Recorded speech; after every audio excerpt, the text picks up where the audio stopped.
Thank you, everyone, for reading through those disclosures, and welcome to another one of Avant-Garde Trading's free educational trading webinars. We are happy to host guest presenter and instructor Ken Keating from the Options Industry Council. He is joining us this afternoon to speak with you all about the 10 misconceptions about options. Very important topic this afternoon. We are thrilled to have him and to have all of you joining us live. So thank you for being here. Ken, are you with us? I am Natalie. I will go ahead and share my screen with you. Wonderful. I can hear you perfectly, and I'll let you know if we can see the screen. Yep, I can see your presentation, title slide, just fine. Looks great. Just one reminder for everyone who is with us live, if you have questions during Ken's presentation, please type those into the webinar chat box, and I'll address those with Ken at the end of his presentation. All right, Ken, feel free to take it away. Great. Thank you, Natalie. And thank you, everyone, for joining us here today. Once again, as Natalie mentioned, my name is Ken Keating, and I'm a principal at OCC Investor Education, as well as an Options Industry Council instructor. And I'll be giving the presentation today on the 10 misconceptions about options. So just to give you a quick background on myself, I've been at OCC, the Options Clearing Corporation, for roughly about 6 years now, a little over 6 years. But previously, before coming to OCC, I was a professional options trader for well over 25 years. So I started out on the floor of the Pacific Coast Options Exchange in San Francisco in the mid-90s. I then moved to Chicago, where I traded on the Chicago Board of Options Exchange. I worked as a floor market maker as well as a floor specialist. I then moved back to San Francisco. I was actually working for one of the largest privately held market making firms at the time. I came back from Chicago to run risk management for our entire firm. So I ran our risk management desk. Then I gravitated to an off-floor prop book where I managed a very large book of options and traded prop capital for the very same firm. Ended up going back to the floor, worked as a floor specialist and a floor market maker. I then left that trading firm after about 16 years and then went to a capital management firm where I also traded a very large book of off options electronically. I've worked for myself for years and years and years as a sole proprietor after leaving that firm, as well as I did a stint at a pair of startups analyzing equity and derivative flows for publicly traded companies. So currently, right now, I work at OCC helping individual investors such as yourselves to better understand both the risks and the benefits of exchange traded options. So speaking of the risks and benefits, we always have to mention our disclaimer to keep all the lawyers at OCC happy. Options do involve risks and are not suitable for everyone. So anyone considering trading options should thoroughly read and understand the characteristics and risks of standardized options, which you can obtain by visiting us at optionseducation.org to download a free digital copy. Or you can always reach out to your broker, Avant-Garde, or any exchange on which options are traded if you would like a physical copy. In order to simplify the calculations used today, commissions, fees, margin interest, and taxes have not been included. And lastly, any strategies that I discuss here today are strictly for illustrative and educational purposes. Okay, one last slide for all the lawyers at OCC. These are some of the trademarks and logos you will see throughout the presentation, and these are owned outright by OCC. So a little bit about the Options Industry Council, who I work for. At OIC, we are effectively the education arm of our parent company, OCC. So OCC is the Options Clearing Corporation, is the world's largest equity derivatives clearinghouse for exchange-listed options, as well as the foundation for secure markets in the United States. So OCC started clearing and settling options when options started trading in 1973 on the Chicago Board of Options Exchange, and we've been doing that ever since. OIC, the Options Industry Council, was started in 1992 as an industry collective to better educate the public both on the risks and the benefits of exchange-listed options. So OIC is completely fully funded by OCC. So we are not, our educational offering is 100% free of charge, okay? So if you go to our website, optionseducation.org, there you'll find our complete online offering. We have a complete online course. We have podcasts, we have videos, we have additional webinars on just about any subject you can think of related to the options product. I work on a desk with three other very talented individuals, and collectively we have over 120 years of trading and brokerage experience. So if you ever have questions regarding options, you can always contact us at options@theocc.com, Monday through Friday from 8 a.m. to 4 p.m. Central Standard Time, with any and all of your options related questions. So this too is also a free service, but just one thing I have to mention, we are not registered advisors. So we cannot talk to you about specific stocks. We can't tell you where you should be investing your money in the options market. We can't critique your trades, but we can talk to you about option strategy, options theory, also how corporate action may affect your options position. If you trade long enough, at some point you will be presented with some type of corporate action, whether that's a takeover, a forward split, a reverse split, a special dividend, maybe a rights offering. These all affect options contracts differently. And if you ever have, if something like this happens while you're holding an options position and you're impacted, you can always reach out to us, and we are always more than happy to walk you through how that might affect you. Okay, here is one of my favorite charts. This is annual options volume over the last 25 plus years. And as you can see by this hockey stick-like diagram up and from the lower left to upper right, volumes have just been phenomenal. So the last 5 years have been record years for the industry. Last year alone, we cleared and settled 12.2 billion contracts. So when I was trading, when I left the floor back at the end of 1999, beginning of 2000. And back here, we were clearing and settling roughly about 2 million contracts on a daily basis. You contrast that today, where when we had our record year here in 2024, we averaged about 48.5 million contracts on a daily basis.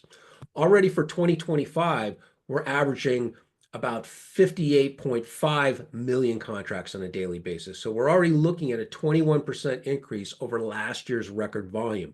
So what this tells me is not only are more and more people trading options, but they're actually trading more as well. And that just really highlights the need from our perspective of more and more education. Because while options aren't overly complicated, there is a little learning curve involved, and they're not overly complicated, but the better you are, the more educated you are about the product, the more successful you'll be long term. Okay, let's just get right into it. These are actually kind of fun. We get a lot of questions on our desk related to exactly these misconceptions, which I'm going to be talking about today. So let's get right into it. Misconception number one: options are always too risky. Okay, this is something people who really aren't aware are not very knowledgeable about options. This is options can seem intimidating, and they can seem complicated. And if you don't know what you're doing, yes, options can be risky, but they are not overly risky. Okay, they can be used. And depending on how you structure a position, you can structure a very high risk position. Okay, but you can do the same thing with stocks or bonds or anything else. So options themselves aren't necessarily risky. It's how you put them together and the positions that you structure are what makes them risky. Okay, so Warren Buffett, at one point, he mentioned that, he talked about derivatives being weapons of mass destruction. Okay, well, he wasn't necessarily talking about listed options. He was talking about the fancy over-the-counter exotic derivatives that trade over the counter. But, Warren Buffett is a user of regular equity options, and he uses it to achieve various objectives, whether that is creating an income stream through, selling calls, selling cash secured puts at levels lower than where stocks are trading to also create a dividend stream, an income stream. So, there's various reasons why people use options, and you can use options to speculate. You can use options to hedge. Let's say you have one stock that's a very large component of your overall portfolio. Maybe it represents 50% of your overall portfolio. And maybe you've owned it for a long time and they've got a big earnings event coming up. Maybe you want to hedge a portion of that stock. Okay, you can use options to do that with. You can use options to hedge an entire portfolio if you are trading options that have a beta that that mimics if you have a portfolio that mimics how a particular index might trade. Say you have a portfolio that tracks the S&P 500, you could use SPY options or SPX options to hedge an entire portfolio, as long as the weighting of your portfolio kind of matches that of the index. You can also use options to create income, okay, through strategies such as covered calls. Okay, I'm not going to get into covered calls today, but that's essentially when you own stock and you sell at the money or out of the money calls. You do so because you are neutral to moderately bullish on your shares. Maybe you own stock at 100. You don't think it has a very high likelihood of going up 10% in the next 2 months, so you might sell the 110 call against it, create some income. And if the stock goes up, you have 10 points of upside between your stock price and the strike price that you sold at. And if the stock finishes below 110, all the premium that you sold that option for is yours to keep. Okay, so people will use options to create income generation. So they're not always too risky. It's, once again, options themselves aren't necessarily risky. It's how you choose to structure them that will make them risky. All right, misconception number 2. Most options expire worthless. This is something I've been hearing from, people from the very beginning, and I don't know where this started, but I heard I've been hearing statistics like 90% or 95% of options expire worthless. And it simply isn't true. Okay, so we've looked at the data, and roughly about 72% of options are closed out on or before expiration. In other words, people that own options will sell to close those options before they expire. People that are short them will buy them back to close before they expire. Okay, so many traders close out their positions before expiration to lock in gains or losses. You don't necessarily have to hold an options position to expiration. Okay, if all of a sudden you own some options, and all of a sudden they take on a decent amount of value, you can choose to sell them to the open market. You can choose to exercise them if you want to take delivery of shares or deliver shares. But you're kind of, when you buy options, you're in the driver's seat, okay? And you don't necessarily have to hold them to expiration. So where roughly 72% of options are closed out ahead of expiration, only about 22% of those options actually expire worthless or without value. And the remaining 6% of options actually get exercised on or before their expiration. Okay, so it's a very small percentage of people that actually either take delivery of stock in the case of calls or deliver shares in the case of puts when they decide to exercise their options. But most people who are trading options are doing so because they are using the leverage that options afford you. And because of that, they're taking their profits before expiration or on expiration. Okay, misconception number 3. This is another question we get a lot on our trading desk. So you need a lot of capital to trade options. Well, this is also simply not true. Now, depending on the size of a position that you put on, yes, that could be capital intensive. But oftentimes trading options is less capital intensive. Okay, so what do I mean by that? So let's just say you're looking at a stock. It's trading for 100, and you decide to buy 100 shares. Well, to buy 100 shares of a $100 stock, you're going to need $10,000 of capital in your account to purchase those 100 shares. If you purchase those shares, yes, you are now a shareholder. You own those shares outright. You get to participate in any voting rights that those shares may hold. At the same time, you could buy the option to buy 100 shares of stock at the 100 level strike. Okay, that option might cost you $5. Okay, or less, maybe a little more, depending on what month you decide to trade. So it's a considerably lower cost than that $10,000 outlay if you bought 100 shares of stock. So remember that every standard option is the right to either buy or sell 100 shares of stock. And this is why people love trading options. It's the leverage that they afford you. Okay, so now you can control 100 shares of stock with one contract. And let's just say that contract costs you $5. Well, because when you look at the options price you pull up an options chain and you see an option trading for $5.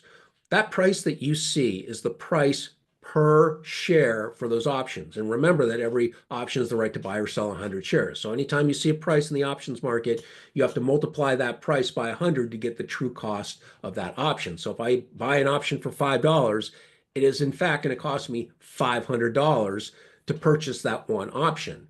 But that's considerably less than the $10,000 I would have to uh, pay if I was going to buy those shares outright.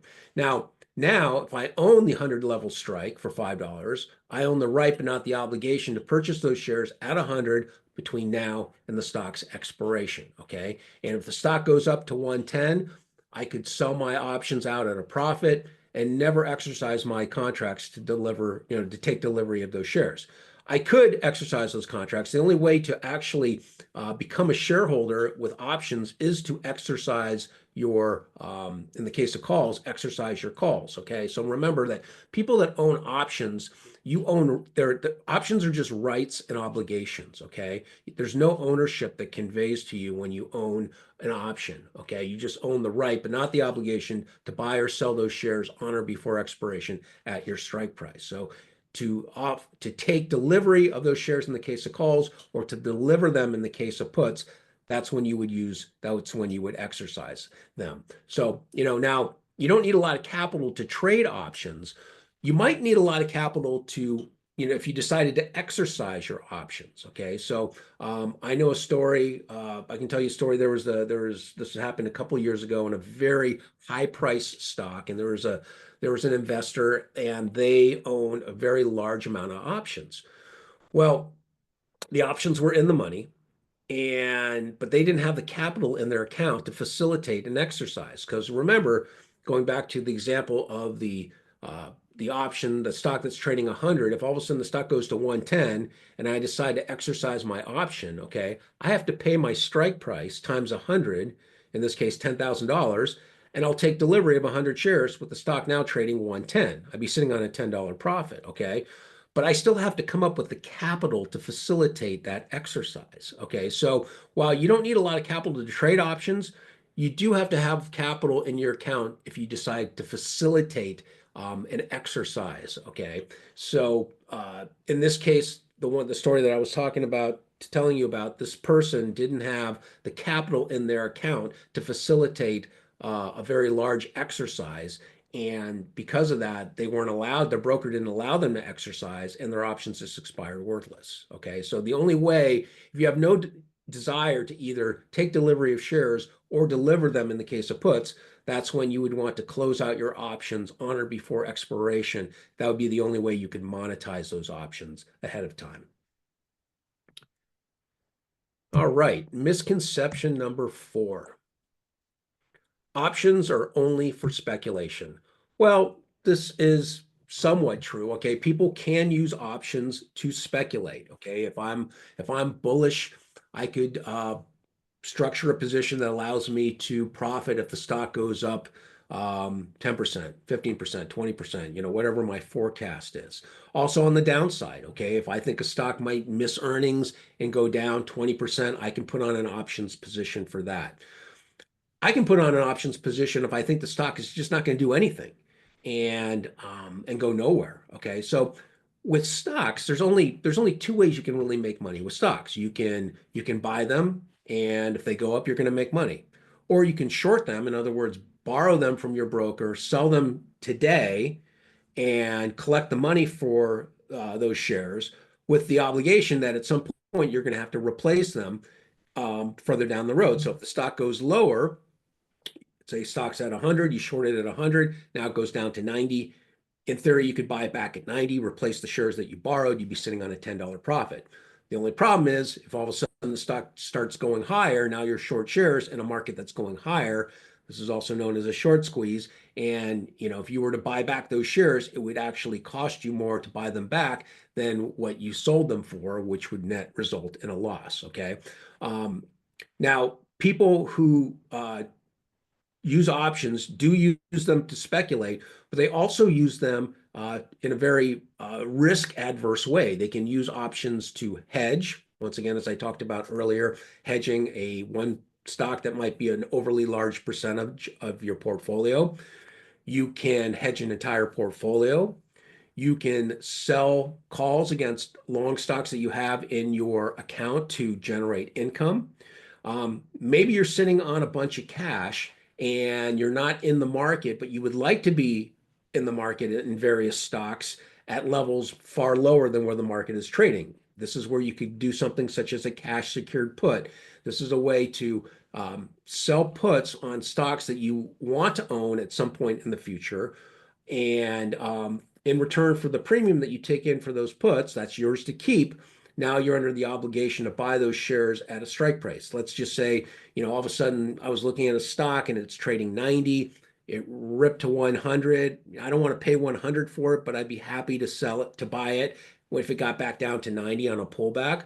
Well, you might look at a, 90 level put that expires in 2 months. And maybe that put's trading for $3. Okay. So now I sell that cash secured put. I take in $300 for the one contract I sold. That's mine to keep. And now by selling that contract, now I'm obligated to purchase shares at 90 should somebody decide to exercise those. If all of a sudden the stock goes south and I get a sign, now I'm going to be long stock from 90. In fact, I'm actually going to be long at 87 because I took in $3 for that put. So, it's cash secured puts are a very creative way to get paid to wait for stocks to get down to levels that you're comfortable buying them at. So this is just another way that people will use options to generate income, to kind of leg into a position, leg into a portfolio, et cetera. Okay, so options are not necessarily only for speculation. All right, so misconception number 5. Selling options is always too dangerous. Okay, well, yes, selling options can be dangerous. Okay, because remember, people who buy options, when you buy options, your risk is in the premium that you paid. Okay, so when you buy options, you know how much you can lose up front. It's what you paid for those options. That's the most you can lose. When you sell options, it's just the opposite. The most you can make is what that you sold those options for. But remember, if I sell calls, okay, technically I'm selling the right to somebody else to buy those shares at that strike price on or before expiration. Okay, so if all of a sudden I sell the 100 strike call and the stock goes to 110, I'm not going to be very happy, right? Because I'm now obligated to sell those shares at 100, even though they're trading at 110. Okay, so in theory, if I just sell calls outright, I have unlimited upside risk. There's no telling how high stocks can go. In theory, stocks could go to infinity. Okay, I've never seen a stock go to infinity, but I've been on the wrong side of a stock that's going higher, and it certainly feels like it's going to infinity. Okay, in the case of puts, excuse me, if you sell a put, okay, you have risk all the way down to zero. If all of a sudden the stock rolls over and you get a sign on that put, maybe I sell that 90 level put, but the stock trading 100, stock goes down to 80 and I get signed on that put. Now I own stock from 90. I have risk from my strike price all the way down to zero. Okay, so you do have open-ended risk when you are looking at options. Now, there are strategies that allow you to sell options and also mitigate risk. And this is why people love trading options, not only for the flexibility and the leverage that they afford, but also because of the defined risk nature of certain positions. So you can put on spreads. A spread is basically when you buy one option and you sell another against it, and that allows you to mitigate your risk. So you can sell options and buy, let's say if I thought a stock was going to go down, I could do a credit spread where maybe stock's trading 100, I'm bearish on the stock. Maybe I'll sell that 100 level call, but by doing that outright, I have unlimited upside risk. But now I'll buy the 105 call against it. Okay, so now I've got this 100 105 credit spread on. Okay, because the amount that I'm going to sell the 100 level calls for is always going to be more than the amount that I'm going to pay when I buy the 105. So I'm going to be taking a net credit. So this is a way to take in premium while defining your risk. Okay, so if I sell the 100 105 call spread, maybe I sell it for let's just say sold it for $3. Okay, the most I can make on that trade is $3. Okay, what can I lose? Well, it's the difference between my strikes. Okay, $5, difference between 105 and 100, less the premium that I took in, $3. So that's $2. Okay. So I'm risking I'm basically the most I can make in this position is $3, but I'm risking $2 to do it. Okay. So and that's the beauty of spreads, and whether they're credit spreads, debit spreads, uh, more complicated spreads like butterflies, iron butterflies, condors, iron condors. These are all ways that people can structure options and allow them to either buy or sell options while mitigating their risk. And, as options traders, that's one of the most important things. Not only are we looking to make money, but we're also looking to manage our risk and mitigate risk. Okay. So, selling options can be dangerous when if I'm just naked short a bunch of options, yeah, that is considerably dangerous. But there are ways to sell options that allow you to mitigate that risk. And you can do that through things such as spreads, um, debit spreads, credit spreads, butterflies, condors, things like that. Okay, misconception number 6. Options are too complicated for beginners. Okay. Um, yes, at first, options can be rather complicated. Okay. There is somewhat of a learning curve that you have to climb when it comes to options. Now, they're not overly complicated, but they do take some education. And there's education for beginners. We offer it on our website. We have intermediate education as well as education on advanced topics. So, like I said, when I started trading and learning about options, it felt very daunting. But after a while, you read about the theory and the strategies and whatnot, and after a while, like, the light bulb definitely goes on. They're not overly complicated, but they do take some. There is a learning curve there. Okay, so once again, with stocks, there's only two ways to make money in stocks. You either buy them or you short them, right? Options, you can make money in options whether stocks go up, whether stocks go down, or whether stocks do nothing. Okay. You can put on an options position basically that'll fit any outlook or forecast you have. You might think that, okay, I'm going to put on a position because I think the stock is going to do nothing for the next 2 months, but after 2 months, I think it's going to go up 10%. You can put on a position structured just for that forecast in mind. We have educational resources at optionseducation.org. I'll show you that website at the end of the presentation again. But many brokers have their own educational platforms as well, and they're trading platforms with user-friendly interfaces, as well as tools that allow you to analyze options, things such as an options calculator, options chains, volatility analysis tools. We have this on our website, but many brokers have them on theirs as well. So, if you're intimidated by options, just trust me. There is a little learning curve, but the more and more education, this stuff does become second nature, and it's not overly complicated.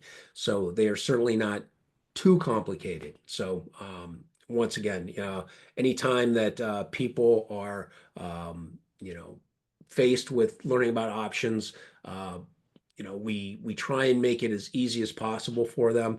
And like I said, you can go to our website. We have plenty of really great educational materials geared just for beginners, just also geared for intermediate people as well as advanced people as well. Okay, misconception number 7. You always need to be right on direction to profit. Okay, well, this is sort of true and sort of not. Okay, you can put on an options position that allows you to profit beyond just price direction. So let's just say, obviously, if I buy a bunch of calls, I need the stock to go up. I need movement. Okay, I need that stock to go up for my calls to take on value. Also, if I'm bearish on a stock and I buy puts outright, I need the stock to go down for my puts to take on any value.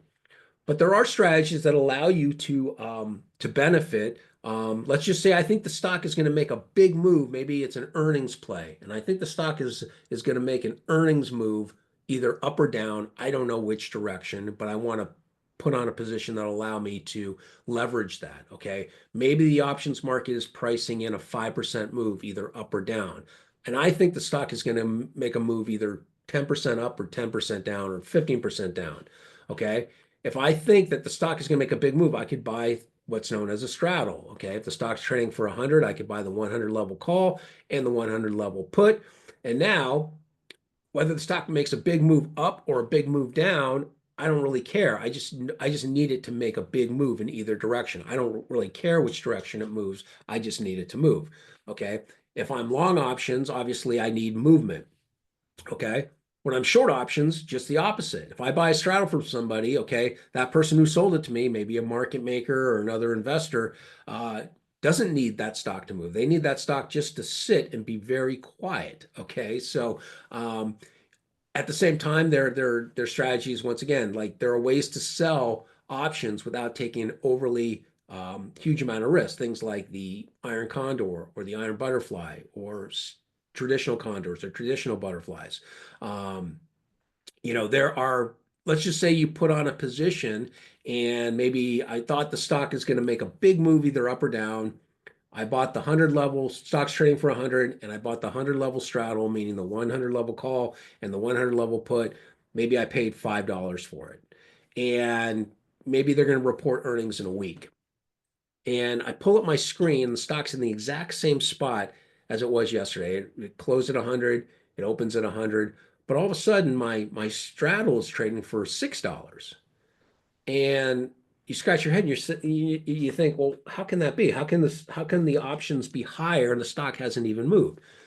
This is through what is known as implied volatility. And I always tell people this, that having an understanding of implied volatility is probably the most misunderstood but crucial aspect of trading options. So remember that when you put in the parameters into a pricing model, there's 6 parameters that go into a pricing model: your stock price, your strike price, your time to expiration, dividends, interest rates, and what's known as implied volatility. Okay. So implied volatility is a forward-looking concept, okay? So the market is trying to forecast how volatile that stock is going to be between now and its expiration, and it does so through the price of the options. And the most dynamic of those inputs is implied volatility. So essentially, when options traders, when there's a huge demand for options and option prices get bid up, people are buying calls because they think the stock's going to go up in a big way. They're buying puts because they think the stock's going to go down in a big way. This demand is driving the price of options higher. And as the price of options goes higher, the implied volatility of those options is also going higher. So when you hear of these pundits on TV, and now they have shows that are dedicated just to options trading, and they talk about vol or implied vol or vols going higher, all they're really talking about is the level of options prices.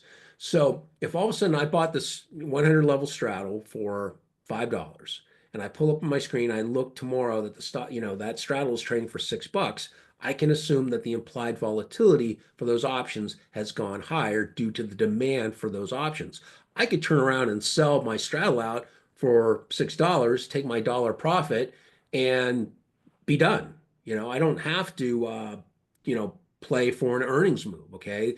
So there are ways where you don't necessarily have to be right to make money on your options position. Okay. Changes in implied volatility can affect your options positions, due to the demand for options or, the supply for options, depending on, if all of a sudden there's more sellers than buyers in the market, that's naturally going to, result in lower prices. That's going to take implied volatility lower.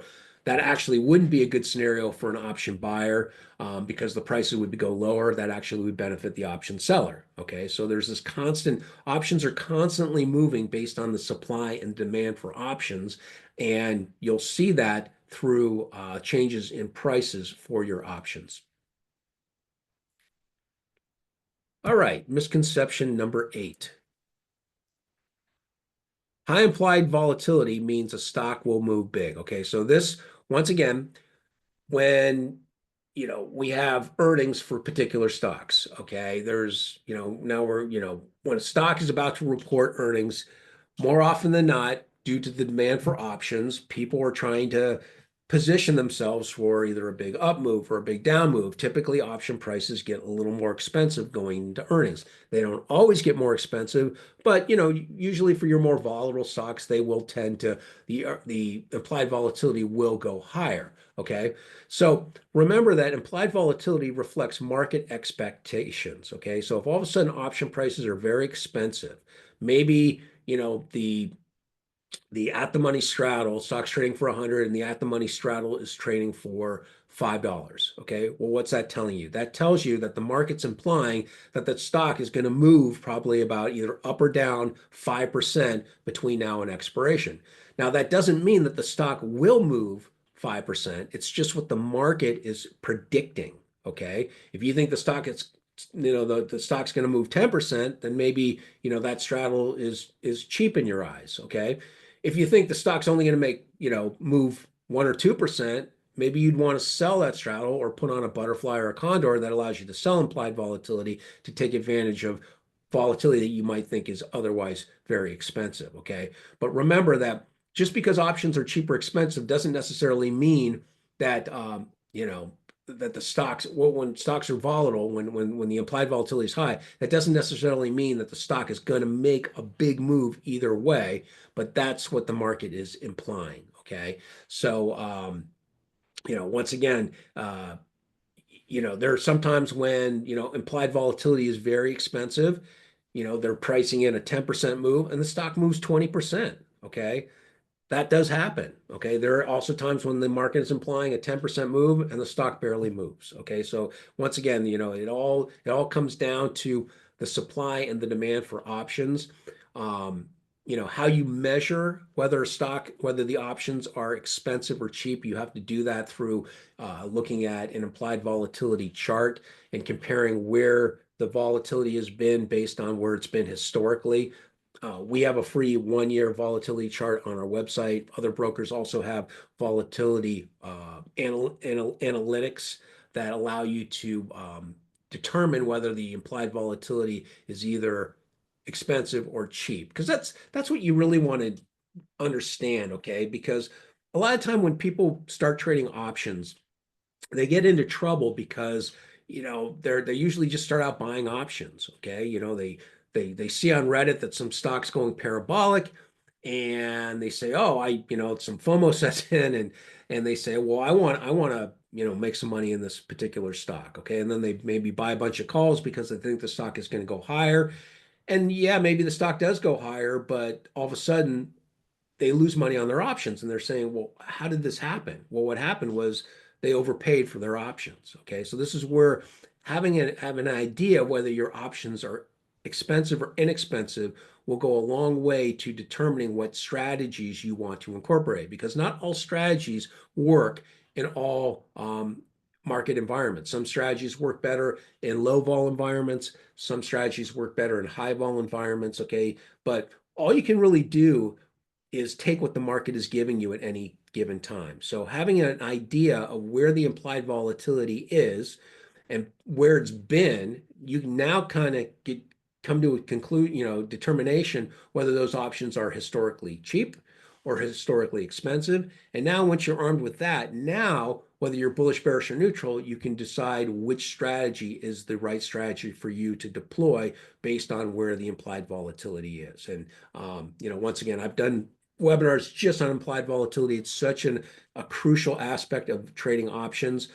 So if you're not really familiar with implied volatility, I certainly would recommend that you look at some webinars on that. Our website has some excellent materials on implied volatility and using implied volatility to make trading decisions. But once again, like I said before, it's the most crucial but misunderstood aspect of trading options. So if you're going to trade options and you want to trade them profitably, which I know you all do, you have to have an understanding of how implied volatility can affect your options positions. All right, misconception number 9.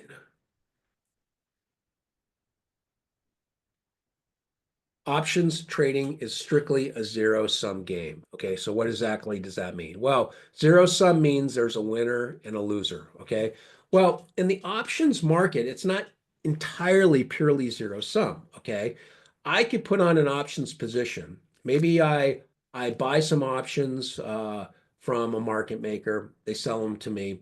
Stock goes up, and um, I'm going to make money if the stock goes up high enough, as the option buyer.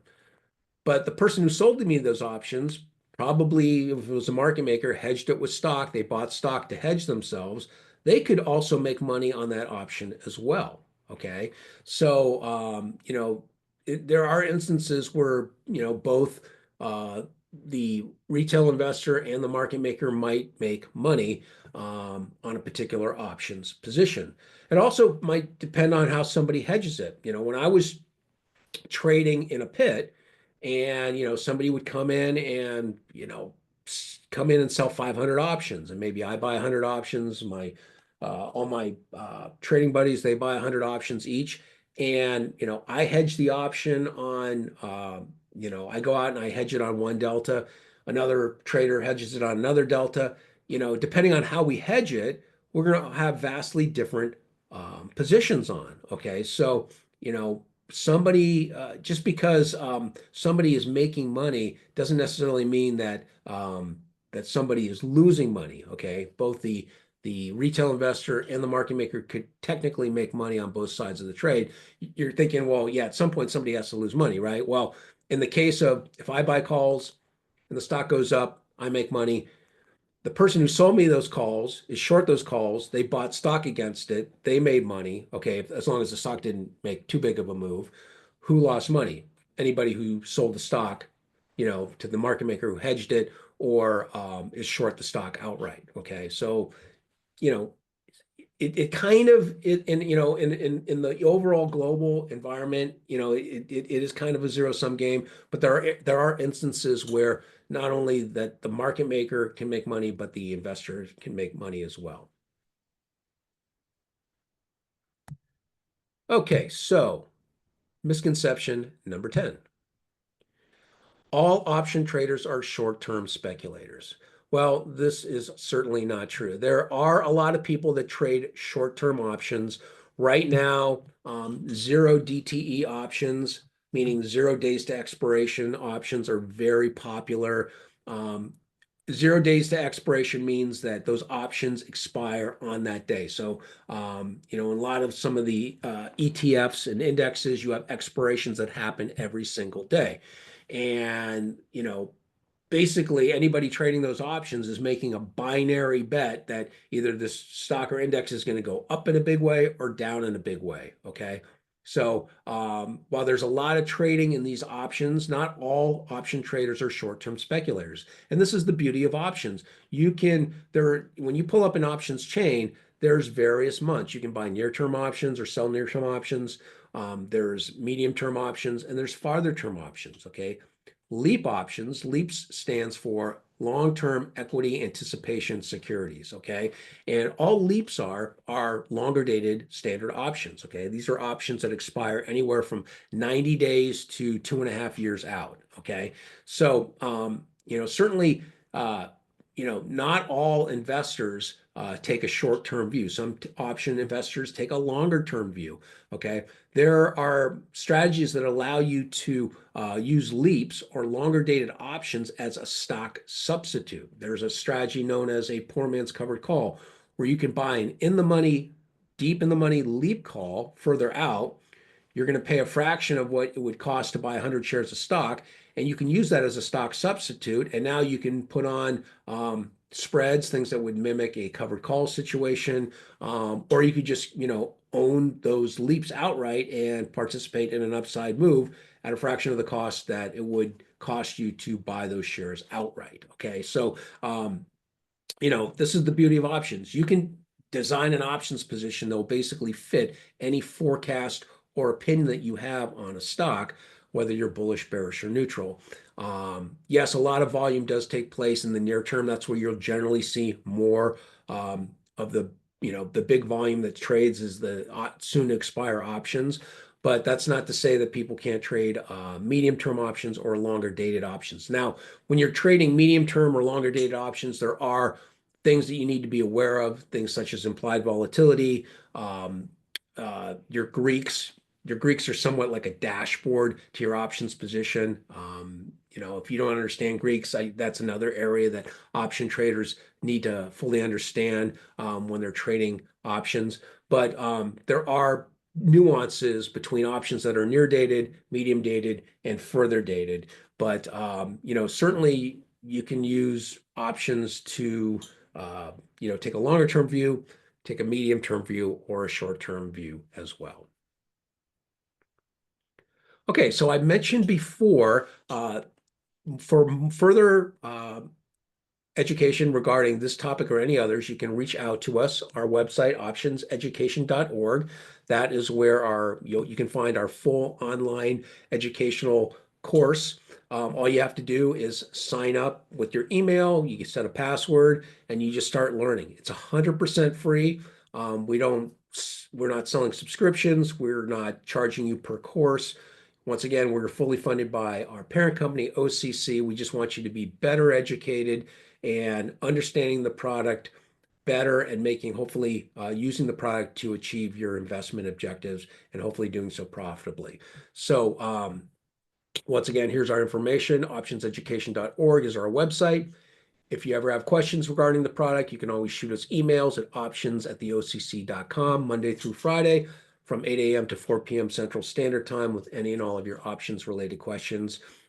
We do have a dedicated OIC YouTube channel, so many of our past webinars do get posted on our YouTube channel. So if there's a subject you want to study a little more about, whether it's implied volatility or the Greeks or condors or butterflies, I probably threw out all kinds of, terms and things that you might be unfamiliar with, but these are all kind of like the nuances of options. And, like I said, we have done multiple videos and webinars on just about any subject that you can think about regarding the product. So certainly make use of that resource. It's 100% free. We also have a presence on Facebook and Twitter. So with that, that's the end of the presentation, but I'll bring back Natalie and I'll take the remaining time that we have, and we can maybe do some live Q&A. Yeah, hey Ken, thanks so much. I'm going to ask you to leave this slide up just for a minute so everyone can copy down all Sure. these great links and addresses. I want to make sure everyone takes advantage of that. Definitely at a bare minimum, write down the optionseducation.org website so you can get there, and then from there you'll be able to use and navigate your way through all the OIC's plethora of free education. So definitely take advantage of that. And Ken's right, we have a couple of minutes. If anyone has questions, you can throw them in the chat box or the Q&A, and we can address those live. Otherwise, as Ken mentioned, you can go directly to the OIC's website and get your answers there, no problem. If you come up with a question after the fact, which happens often, you can also email us over here at Avant-Garde, and I'd be happy to get those questions over to Ken and his team for him to address if need be.